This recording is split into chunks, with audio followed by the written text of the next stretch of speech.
Sri Lanka's most powerful news brand.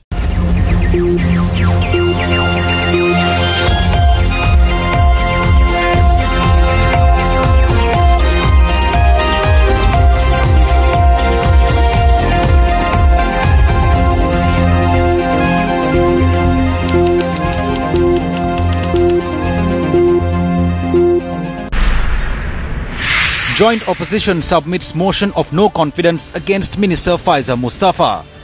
Minister Faiza under fire from JVP and UNP backbenchers. Joint opposition receives green light from Sri Lanka Freedom Party. Date set for hearing of Malwana land case linked to Basil Rajapaksa. A very good evening to you. You're watching Prime Time News on News First. I'm Chaturanga Hapuarachi. And I'm Jitendi Gunasena. Let's take a look at the stories in detail. Joint opposition MPs today submitted a motion of no confidence against Minister of Provincial Councils and Local Government, Faiza Mustafa. The no confidence motion was submitted to Speaker Karu Jayasuriya this afternoon. The motion states, despite the Elections Commission being vested with the power to hold the local government election and was in the process of doing so, the subject minister's inability to hold the election has resulted in a deadly blow to the country's democracy. Since no confidence could be placed upon the minister, the motion proposes that he resigns from his position.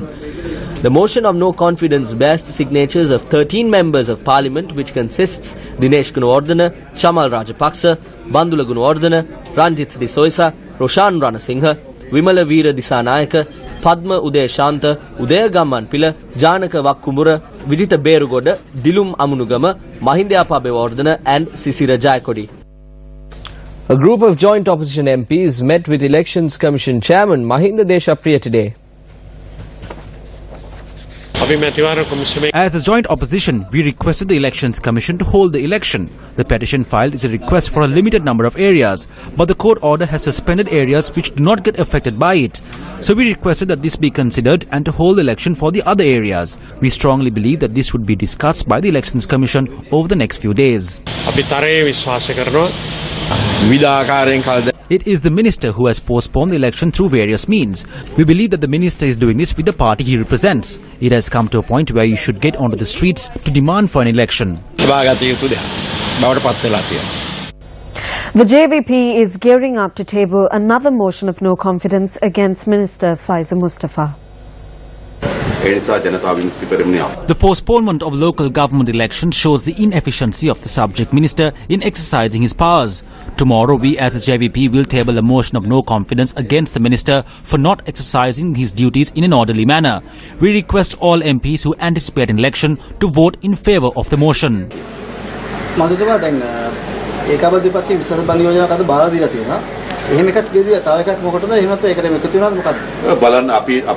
We have not been informed of their conditions. However, we have identified the weakness of the minister.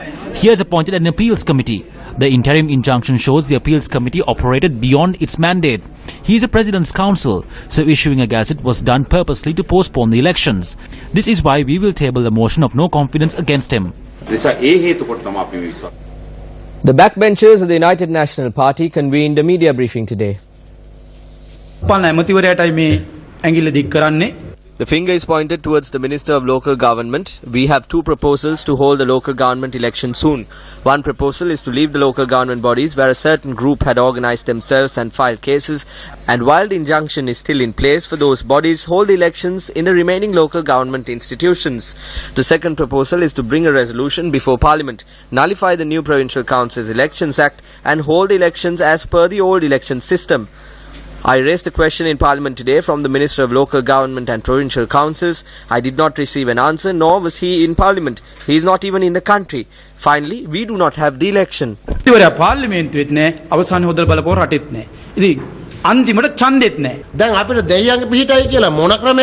they are obstructing the election in any way, we fully oppose it. Do not hinder this. We wore black bands today. Seniors in the party asked us to remove them. They said we are a coalition and this should not be demonstrated at this time.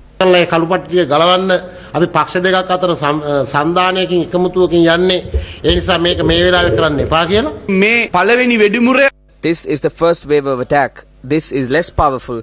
The next one will not be so. It will hurt certain people.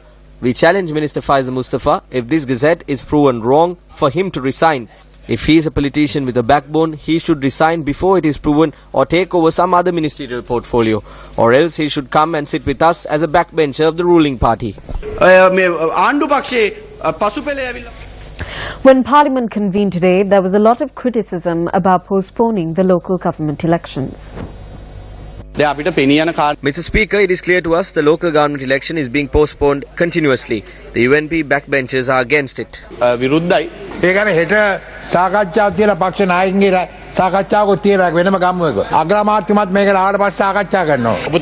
You and I cannot change that because it is the verdict of court.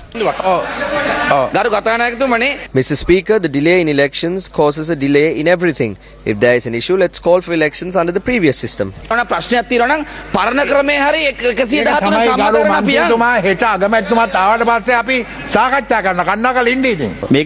The continuous delay in elections is a disgrace to you and the legislature. We agree with the leader of the House. But, as MP Marika suggested, let us call for elections under the previous system.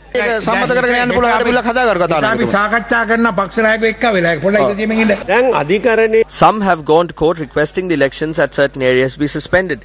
They also request the amended gazette to be made null. However, the gazette issued by the President is still valid. Let's have the election under the previous system.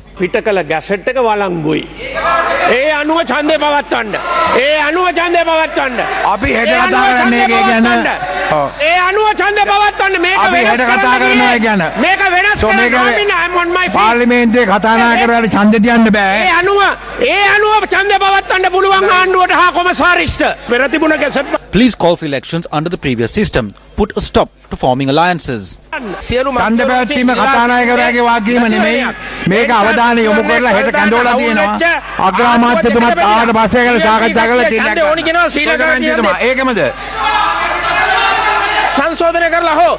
It is the responsibility of the Speaker to call for amendments and ensure the elections are held. In more local news, Minister Mahinda Amaraveera responded to the allegations raised against the Sri Lanka Freedom Party.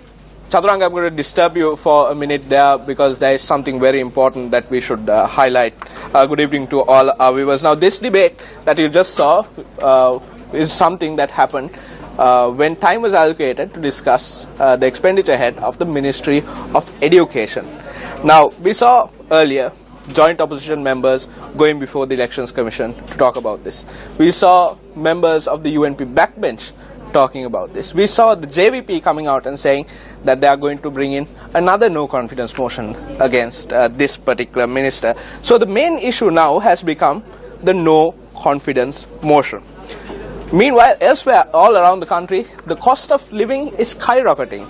And this is being attributed to fraud and corruption, both within this government and in the previous government. And if we are going to talk about this government, there is no bigger fraud or corruption, in our opinion, than the bond scam which took place in 2015. People are waiting to see who the culprits are. People are waiting for the outcome of the presidential commission that was appointed to investigate this. And this committee report is being presented to President Maithripala Sirisena on the 8th of December. Now, interestingly enough, this report has been compiled by this commission after there were plenty of people who appeared before it. This includes Prime Minister Ranil Wickremesinghe, as well as the chairman of his party and the secretary of his party. They all appeared before this commission. Now, there are certain coincidences that we need to highlight right before the Prime Minister appeared before this commission. The weekend before he appeared in this commission, there were rumors about a fuel shortage. People are queuing up for a couple of days because there was a rumor spread about a fuel shortage through an SMS. The CID has been asked to launch an investigation into this, and we are expecting to see what the results of this investigation are. We also need to remind that the weekend before Prime Minister Ranil Wickremesinghe appeared before this commission, there were the clashes that occurred in Gintota. And incidentally, the third accused in this case is a member of the UNP, a UNP politician who served as an opposition leader in a Pradeshia Sabha. So, there are questions that arise. The people might be thinking, is this a diversion? Is this a distraction to distract away from this bond commission? Are certain people afraid of what could be revealed through the bond commission report because it could have an impact on the upcoming election? So with this background, we question the timing of this no confidence motion. Not the right of the parliamentarians to file a no confidence motion. They have all the right to do so. But aren't there bigger thieves that no confidence motions could be bought against? Just because he gave evidence at the commission, we will not believe there is democracy. While there is an allegation against him being heard in court, can Mr. Clean continue to hold the post of Prime Minister? We ask the Prime Minister, if he can, to hand over the role of Prime Minister to someone else until the hearing of the matter is concluded. This will confirm there is democracy. The joint opposition's silence is quite appalling. Usually, as the opposition, they would take this matter to their own hands, but that doesn't seem to be happening. Through this, Mahinda Rajapaksa is the one who appears to be the most unstable person.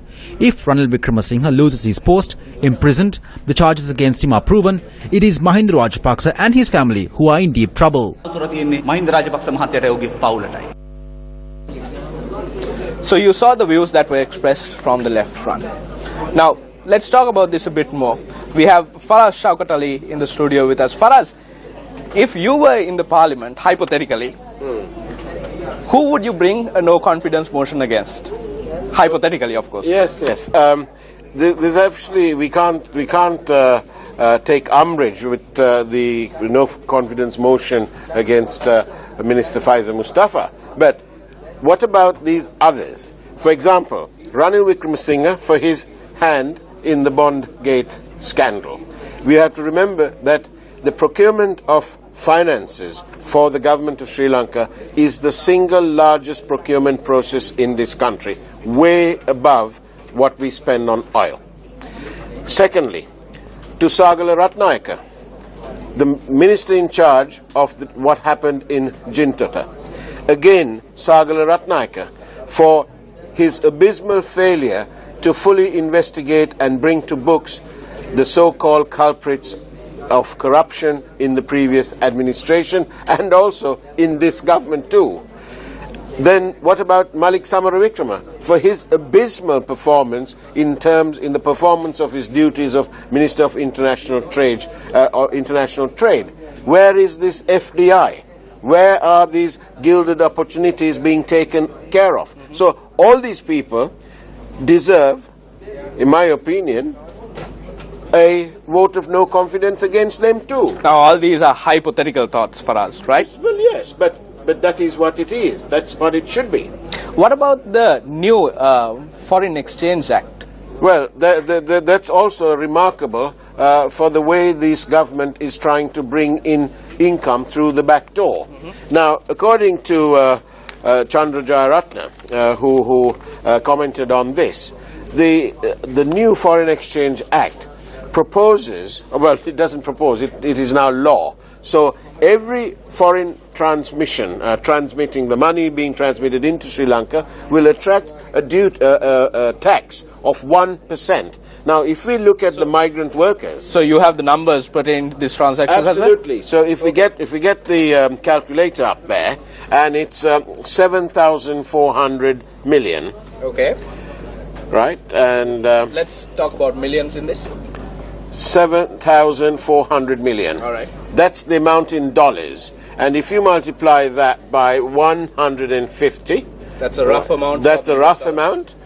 That's the amount, the total amount that is remitted into Sri Lanka by the migrant workers. Okay. Not by everybody, but just by the migrant workers. And if we take 1% of that, it will be, there you go, 11,100 million rupees extra revenue. Now, Ramesh, we need to remember this, that these are migrant workers who work their souls and their hearts out overseas, and they're remitting their hard-earned money back home to Sri Lanka to cope for their loved ones, to cope with the ever-escalating cost of living. Now, these people, there are about 1 million people out there who are working. They do not have a chance at voting.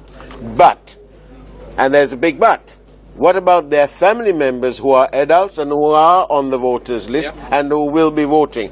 They will surely take note of what this means. It's a direct hit of 1% on the money that comes into them. I'm going to take you back a bit. I want to talk about the UNP backbenchers and the clip that we just saw early on in the news bulletin. Yes. The UNP backbenchers said that they wanted to wear black armbands to Parliament, but they were stopped by the UNP leadership. Yes. So, what do you think is happening? Is this one person scratching the other person's back? I think what we're seeing, Ramesh, is a realization by the members of the United National Party who are growing greatly disappointed by the performance of this once great party.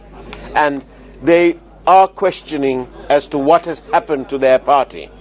And that will be, we can see perhaps a paradigm shift in local politics happening sooner rather than later, because there is growing concern at the way the fiscal management of this country is being done. Ramesh, we need to also remind our viewers that in the past, when it was President Rajapaksa's time, that the UNP, at one point in time, President Rajapaksa arranged to have the road in front of Srikota, the UNP headquarters, to be tarred. So one has to pose the question as to who is going to benefit from this sort of constant delaying of the elections. Is it that the Rajapaksas are going to benefit along with Mr. Wickremesinghe and his crowd? Is that why they're frightened to have these elections? Is that why? That is what I referred to earlier, Ramesh, when I said about a paradigm shift in local politics, which is apparently on the cusp. It's about to happen. Well, Faraz, thank you for those expert opinions. Well, we are going to throw it back to the main studio for the rest of the news bulletin. Thank you, Ramesh and Faraz, for that update. Let's take a look at the story we were discussing before we went upstairs to the newsroom. Minister Mahinda Amaravira responded to the allegations raised against the Sri Lanka Freedom Party surrounding the local government election. We have no intention of postponing the election. That is the stance of the party. The reason for the election to be postponed was because of the need to introduce a new electoral system. It was the Sri Lanka Freedom Party which intervened to introduce a non-preferential voting system. We are of the clear stance that the election should be held. Well, it is everyone's habit to just pass the allegation.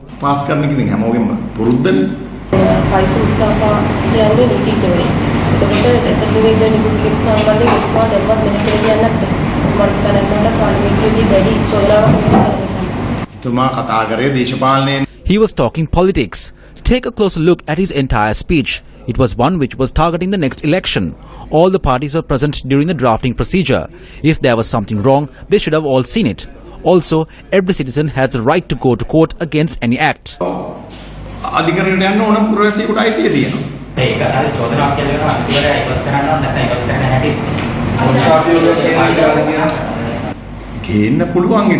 they can. There is no issue about that. Anyone can table a no-confidence motion, but it should be a no-confidence motion that is worth tabling. I don't think he broke the confidence. He made a massive commitment. From day one, Minister Faiza Mustafa is the one who received the most number of complaints.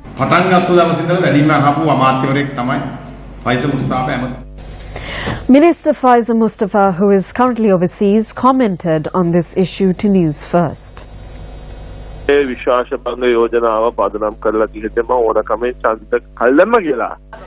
no-confidence motion has been presented citing the elections are being postponed on purpose. I have not taken any legal or ethical action. I have acted on the advice of the President as an SLF peer and as the Minister of Provincial Councils and Local Government. My secretary and staff have also acted in the same way. We took the process forward at all times with the advice of the Attorney General. I do not have the necessity to undertake contracts on behalf of the SLFP. The leader of the SLFP, His Excellency the President, instructed me to hold the election as soon as possible. Some say mistakes have been made in the delimitation appeal process, and that is why there was an interim injunction order from court. I am stating this clearly. The appeal process was carried out by the legal officials with the advice of the Attorney General. That is why the lawyer appearing on behalf of the Attorney General presented arguments regarding the process we followed. If I have acted with an ulterior motive, if I have committed a mistake, the Attorney General would not go to court and say that I have carried out this process in good faith based on legal provisions. I have been acquitted. The Central Committee of the Sri Lanka Freedom Party convened last evening. The meeting was held under the patronage of President Maithripala Sirisena. Former President Chandrika Bandaranaike Kumaratunga, former Prime Minister D.M. Jayaratne and several other senior ministers and MPs representing the SLFP attended the meeting.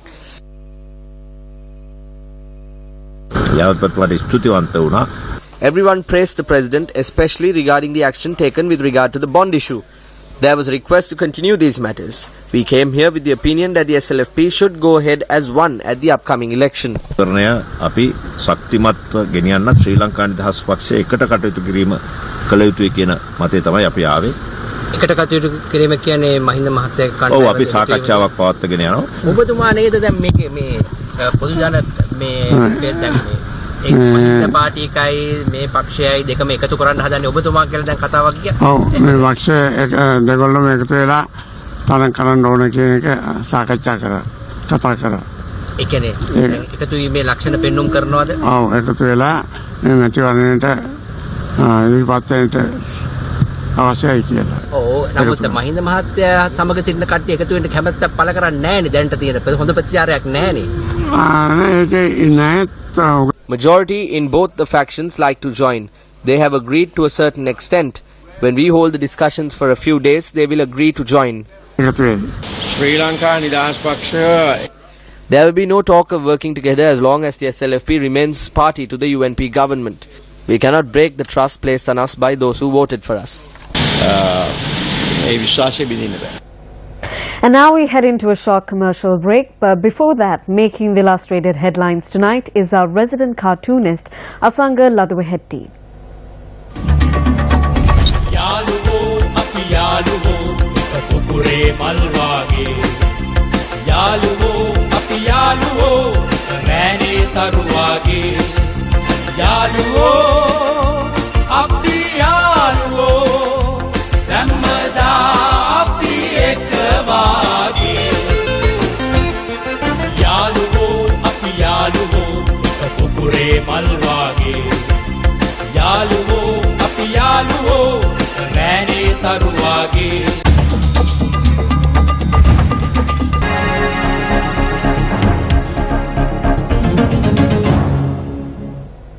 The educational exhibition and trade fair on traditional and complementary medicine commenced today under the auspices of President Maithripala Sirisena.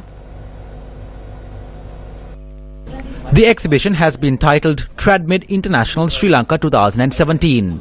A conference jointly organized by the Ministry of Health, World Health Organization and the University of Sri Jayawardhanapura will be held until the 25th of this month. Experts from the United States, Australia, Singapore, Japan, China, India, Thailand, Netherlands and Iran are taking part in the conference. We must learn today and tomorrow to protect and value what we already have. Other nations in the world have many programs to protect the values of their cultures. But if you take a look at us, our own archaeologists have not been able to protect our archaeological resources. We should draw attention in society to clear the disparity of grades among doctors to give the social respect our indigenous doctors deserve. We must appreciate the WHO stand today, because the WHO recognizes that the alternative medicine also has a cure to our health illnesses. So our only interest is, because the Western medicine has not answered all the healthcare illnesses, there are a lot of blank areas whether we could fill that with other alternative medicines. It may be Chinese, it may be Ayurveda, it may be traditional, our own, whatever it is. The people of the world, they want some cure for their illnesses, especially the cancer. The case filed against former Minister Basil Rajapaksa and Thirukumar Nadesan for misappropriating public funds following the purchase of a 16-acre land in Malwana and building a house on it was taken up at the Gampaha High Court today. The case is filed under the Prevention of Money Laundering Act. Gampaha High Court Judge Priyantha Fernando fixed the trial dates for the 9th, 16th and 23rd of March 2018 and 7th, 16th and 22nd of May 2018. Basil Rajapaksa, the first defendant in the case, appeared in court today. However, Thirukumar Nadesan was not in court as he was overseas for medical treatment based on permission granted by court. Registrar General of the Attorney General's Department, Thusit Mudalige, had translated the indictment, the respective documents and evidence material to Tamil and handed over to the attorneys of Thirukumar Nadesan. If there are discrepancies in the documents, the case will be taken up on the 29th of November to consider any submissions. The regional meeting of a group of experts for setting up an intelligence and coordination centre on transnational organised crime in South Asia was held in Colombo today. The meeting was organised by the United Nations Office on Drugs and Crime. A group including the Attorney General, the Inspector General of Police and the Secretary to the Ministry of Law and Order and Southern Development were present at this meeting. I don't feel like sounding alarming, but with no exaggeration, the prevailing situation in the region poses an unprecedented challenge to the security and law enforcement agencies of the South Asian countries. Needless to say that purely national responses will be inadequate. We need to synergize our efforts. Our approach should be comprehensive and integrated. Secretary to President Maithripala Sirisena, Austin Fernando, attended the event as the chief guest. Now, where the need over here, I presume, is to freely communicate and obtain training and share information on tactics, gather intelligence on potential targets and threats we are faced with. This is one area. The need is that is the need you are faced with. You are there to see that the need of the day is supported and achieved. So therefore, the need comes from the society and from the establishment and the systems you have. So therefore, it is a governance problem. It's a governance problem. So therefore, it's a problem of the governments mostly, because governments will have to have the control in the establishment, which is the state establishment, and they should be influencing the private sector, the judiciary, the judiciary in the sense not in the wrong way. I'm saying that judiciary also should be brought into the system, the legal system has to be worked out, the laws have to be formulated. That's a matter for the government. So therefore, first, to address the need problem is a governance problem. The Dollar Academy Pipers from Scotland Day sing the island ahead of the National Day of Scotland, St Andrew's Day, celebrated each year on the 30th of November. The Dollar Academy Pipes and Drums are going to be playing several more times in Colombo this week. As I say, it's a pleasure and an honour for us to have them in Sri Lanka, celebrating not only British music, but also an important musical link among the many links that link our two countries. St Andrew is Scotland's patron saint, and the British High Commission celebrates St Andrew's Day with missions across the world. The Dollar Academy Pipe Band has won the Scottish Championship for 13 consecutive years and in 2014 were crowned world champions. The Tempest Band will perform at a series of events in Colombo. That's all the news we have for you this evening. Stay tuned to TV1. Coming up after the news is Hot Seat. Attorney at Law Krishma Varnasurya speaks on the delaying local government elections and the controversial bond transaction. For the Newsfirst team, I'm Jitendri Gunasena. I'm Chaturanga Hapuarachi. Take care and good night.